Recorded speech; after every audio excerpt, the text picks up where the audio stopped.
time tonight, this is like looking through a shower curtain. Things are happening so quickly. It's opaque. It's not exactly clear what's going on. We're getting all kinds of reports, some of which we'll try to run down and get to you in just a moment. But for clarity, we want to take a quick break, a sanity break, and speak to one of our favorite guests, one of our smartest guests, maybe our smartest, David Hanson. He's a senior fellow at the Hoover Institution. We're honored to have him on tonight for his view of what we're watching now. Professor, thanks for coming on. What is this? Thank you. Well, you have to have calm and you have to have respect for the law. You can't have a republic, you can't have a democracy, you can't have a civilization unless there's law. And so people who dare to vandalize the Capitol, the heartbeat, the brain of democracy, what people look for all over the world for guidance, they have to be prosecuted. And there's no excuse. We've got to remember something else, and I think that it's very important that the American people are exhausted. They've gone through a year of plague, they've gone through a quarantine, they've gone through a recession, they've gone through months of watching looting and violence and arson. They've gone through a new type of election where 100 million people didn't vote on election day. And it's contentious, and now they're mad about they don't understand why they can't be vaccinated. And into that conundrum, people, they want clarity. They don't want relativism. They want absolute values. And if you're on the right and you deplored what was Antifa and BLM did night after night after night, attacking a federal courthouse or police, and you said, where are the police? Where is accountability? Then you have to apply those same standards today. And if you're a person on the left, and night after night, and you quoted Chris Cuomo, but night after night you said, well, we can contextualize the violence because ideology trumps accountability, then you better say the same thing today. Do you really want to say, well, you know what? These people had ideological causes, so they should be exempt, just like Bill. I don't think you want to do that.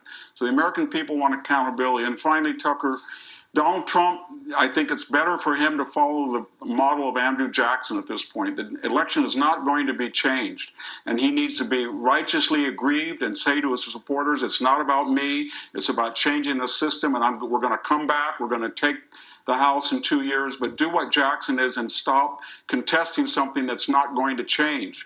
But he can change if he can keep this movement intact. And by the same token, everybody's got to take a step back. You can't have a civilization, a democracy, when the Speaker of the House tears up the State of the Union address on national TV like Nancy Pelosi did. You can't have a civilization when Joe Biden says he's going to unite us, but when people show up that he disagrees with at his rally, he calls them chumps or ugly folk or earlier dregs of society, or he says Antifa is just an idea when it's committing violence nightly. So everybody on both sides have to take a step back.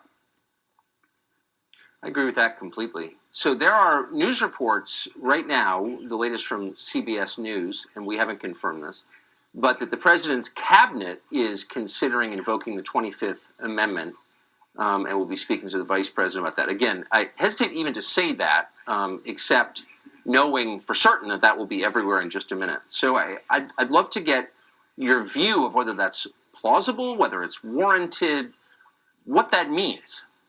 I know I'm just throwing this at you. Yeah, we've heard that. We had the Yale psychiatrist say that Donald Trump was unhinged. We had Rod Rosenstein supposedly and Andrew McCabe trying to wire him. We only have 2 weeks left of the Trump administration. Donald Trump has called for peace. He needs to say it again. Go home, don't commit violence, and then he needs to concede and admit that, and I think he will, that Joe Biden will be the next president, and then he needs to look for the future and see if he can get his agenda and galvanize his people to look at the House races.